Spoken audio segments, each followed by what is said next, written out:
வணக்கம். தமிழ் பேசும் மக்களின் உரிமை குரலான வீரகேசரியின் இரவு நேர பிரதான செய்திகள். செய்தியாசிரியர் MD லூசியஸ். வாசிப்பது அவினேஷ் ஜான்சன். வாசிப்பது சிகா ரவி. 100 பில்லியன் ரூபாவை இழந்துள்ள அரசாங்கம், தவறான தீர்மானம் காரணம் என தகவல். இலங்கையில் குறைந்துள்ள பிறப்பு வீதத்தால் ஏற்பட போகும் பாதிப்பு. மெகா அதிர்ஷ்டம் கிடைத்துள்ளதாக கூறி லட்சக்கணக்கில் மோசடி, யாழில் நூதன கொள்ளை. 3,40,000 இலங்கையர்களுக்கு கிடைக்கவுள்ள வாய்ப்பு. வாகன இறக்குமதிக்கான அனுமதிகள் ரத்தா, பிரதி அமைச்சர் வெளியிட்ட அறிவிப்பு.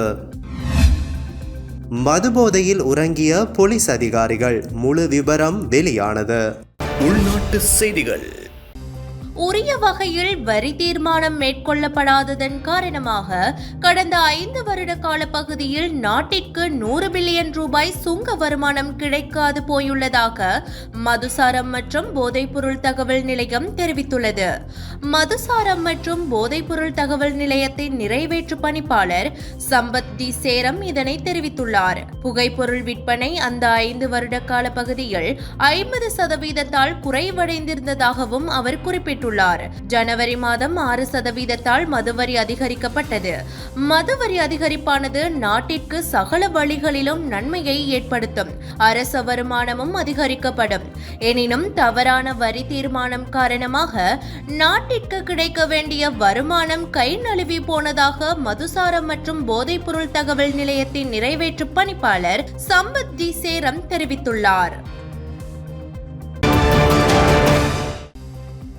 நாட்டில் பிறப்பு விகிதம் குறைந்து வருவது எதிர்கால தொழிலாளர் துறைகளில் பாரிய தாக்கத்தை ஏற்படுத்தும் என்று பேராதனை பல்கலைக்கழகத்தின் பொருளாதாரம் மற்றும் புள்ளியியல் துறையின் பேராசிரியர் வசந்த அத்துக்கோரல தெரிவித்துள்ளார். 2023 ஆண்டுக்குள் நாட்டில் பிறப்புகளின் எண்ணிக்கை 2,47,900 குறைந்துள்ளதாக அவர் குறிப்பிட்டுள்ளார். நாட்டின் பிறப்பு விகிதம் குறைவு என்பதில் நாட்டில் பல்வேறு வகையாக பிரச்சனை உள்ளதென அவர் சுட்டிக்காட்டியுள்ளார். எதிர்காலத்தில் பாடசாலைகளில் சேர்க்கப்படும் மாணவர்களின் எண்ணிக்கையும் குறைவடையும். அத்துடன் தொழில்துறைகள் கடுமையான நெருக்கடிகளை எதிர்நோக்கவும் நேரிடும் அபாயம் உள்ளது. இதற்கிடையில் நாட்டில் முதியோர் மக்கள் தொகை படிப்படியாக அதிகரித்து வருவதாகவும் கூறப்பட்டது. இதனால் சுகாதார சேவைகளில் நோயாளர்களின் எண்ணிக்கை மற்றும் சுகாதார செலவு கடுமையாக அதிகரிக்கும் நிலைமையும் ஏற்பட்டுள்ளது.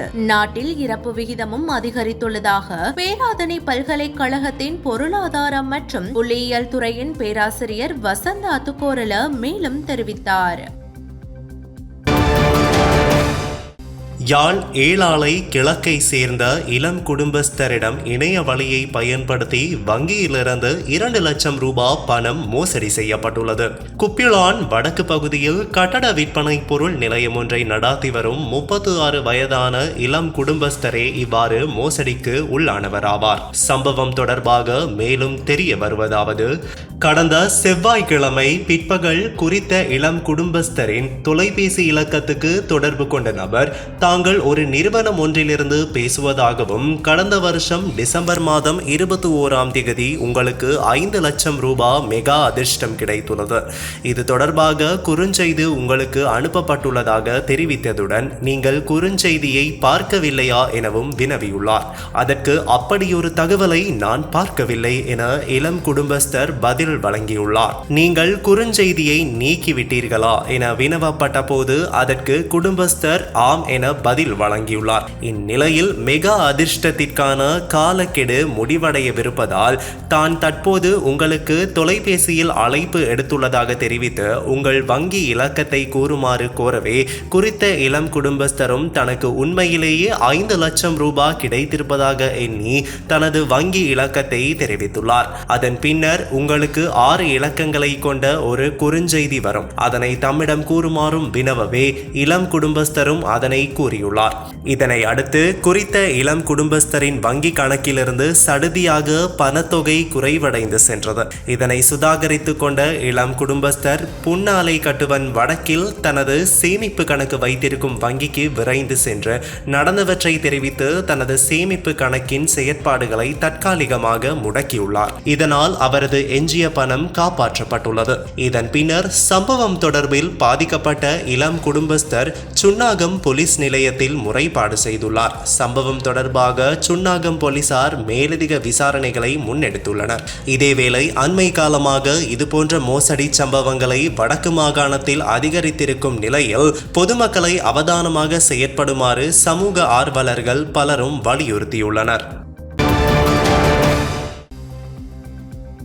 இந்த ஆண்டு 3,40,000 இலங்கை குடிமக்களுக்கு வெளிநாட்டு வேலை வாய்ப்புகளை வழங்க எதிர்பார்ப்பதாக இலங்கை வெளிநாட்டு வேலைவாய்ப்பு பணியகம் தெரிவித்துள்ளது. வெளிநாட்டு வேலைவாய்ப்பு பணியகத்தின் தலைவர் கோசல விக்ரமசிங்க இதனை தெரிவித்துள்ளார். வெளிநாட்டு வேலைவாய்ப்பு அனுமதிகளை பெற்ற சில நிறுவனங்கள் மோசடி நடவடிக்கைகளில் ஈடுபடுவதாக தகவல் கிடைத்துள்ளது. அத்தகைய நபர்களின் அந்தஸ்தை பொருட்படுத்தாமல் தண்டனைகள் விதிக்கப்படும். 2024 ஆண்டில் 3,11,000 பேருக்கு வெளிநாட்டு வேலை வாய்ப்பு வழங்கப்பட்டது. இந்த ஆண்டு குறித்த எண்ணிக்கையை 12% அதிகரிக்க வெளிநாட்டு வேலை வாய்ப்பு பணியகம் திட்டங்களை வகுத்துள்ளது. அதன்படி விதிமுறைகளை முறையாக நடைமுறைப்படுத்திய பின்னர் மக்களை வெளிநாடுகளுக்கு வேலை வாய்ப்புக்காக அனுப்ப வேண்டும் என்று கூறியுள்ளார்.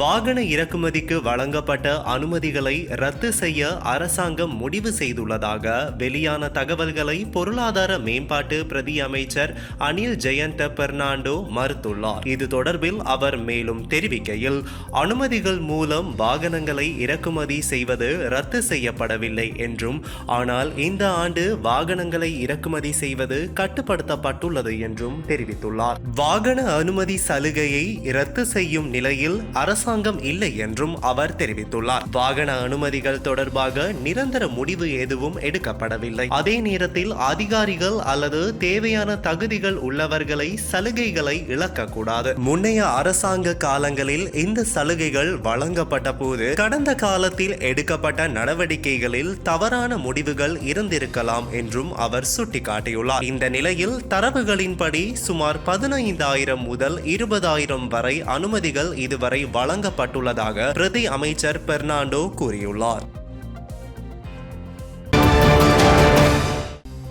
போலீஸ் உத்தியோகத்தர்கள் சிலர் உத்தியோகபூர்வ சீருடையுடன் தமது சேவைக்கு உகந்ததல்லாத வகையில் செயற்பட்ட சம்பவத்துடன் தொடர்புடைய போலீஸ் உத்தியோகத்தர் ஒருவர் சேவையில் இருந்து இடைநிறுத்தப்பட்டுள்ளார். இது தொடர்பான காணொலி ஒன்று தற்போது சமூக ஊடகங்களில் பகிரப்பட்டு வருகிறது. போலீஸ் உத்தியோகத்தர்கள் சிலர் பணியின் போது போலீஸ் சேவைக்கு அபகீர்த்தியை ஏற்படுத்தும் வகையில் செயற்பட்டமை தொடர்பில் வெளியான காணொலி குறித்து போலீஸ் விசேட விசாரணை பிரிவு விசாரணைகளை ஆரம்பித்துள்ளது. குறித்த காணொலியில் போலீஸ் அதிகாரிகள் சிலர் உறங்குவது தொடர்பான காட்சிகள் உள்ளதாக தெரிவிக்கப்படுகிறது. தற்போது கிடைக்கப்பெற்றுள்ள தகவல்களுக்கு அமைய பாணந்துறை வடக்கு போலீஸ் நிலைய உத்தியோகத்தர்கள் சிலரே இந்த சம்பவத்துடன் தொடர்பு பட்டுள்ளமை தெரிய வந்துள்ளது. இந்த விடயம் தொடர்பில் பதில் போலீஸ் மா அதிபர் அதிக அவதானம் செலுத்தியுள்ளதாக போலீஸ் பேச்சாளர் சிரேஷ்ட போலீஸ் அத்தியட்சகர் புத்திக மனதுங்க தெரிவித்துள்ளார். அத்துடன் குறித்த உத்தியோக மதுபோதையிலா இருந்தார்கள் என்பது தொடர்பில் விசாரணைகள் ஆரம்பிக்கப்பட்டுள்ளன. விசாரணைகளின் பின்னர் இந்த சம்பவத்துடன் தொடர்புடைய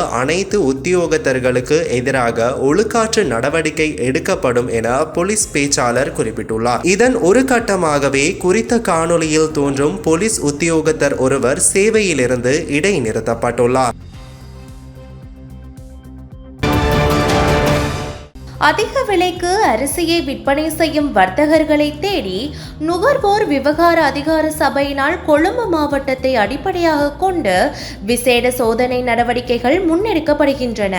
இதன்போது அதிக விலைக்கு அரிசியை விற்பனை செய்த 20 பேருக்கு எதிராக சட்ட நடவடிக்கைகள் எடுக்கப்பட்டுள்ளது. அதிக விலைக்கு அரிசியை விற்பனை செய்யும் வர்த்தகர்களை தேடி வெள்ளவத்தை, தெஹிவலை, நுகேகொடை மற்றும் பொரலை ஆகிய பகுதிகளில் இந்த விசேட சோதனை சோதனை நடவடிக்கைகள் முன்னெடுக்கப்பட்டன.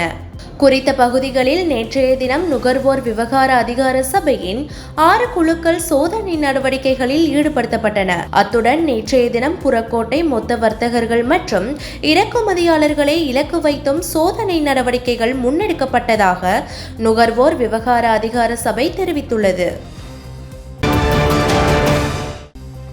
நாட்டில் ஆண்கள் புகைப்பிடிக்கும் வீதம் குறைவடைந்து பெண்களிடையே அதிகரித்து வருகிறது. இதனால் இளம் பெண்களுக்கு புற்றுநோய் ஏற்படும் அபாயம் அதிகரித்துள்ளதாக சிறுவர் சுவாச நோய் வைத்திய நிபுணர் சானடி சில்வா எச்சரிக்கை விடுத்துள்ளார்.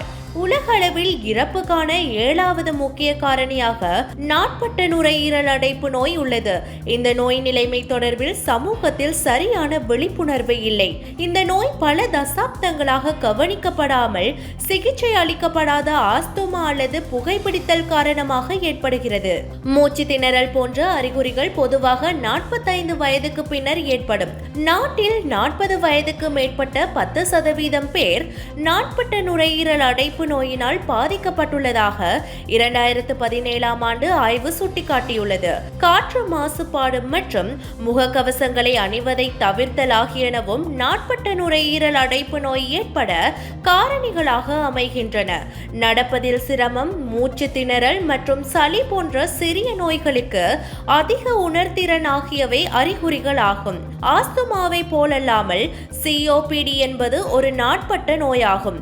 நீண்ட காலம் இன்ஹேலர்களை பயன்படுத்துதல் முதன்மை சிகிச்சையாக உள்ளது என தெரிவித்துள்ளார். இன்றைய நாணய மாற்று விகிதம்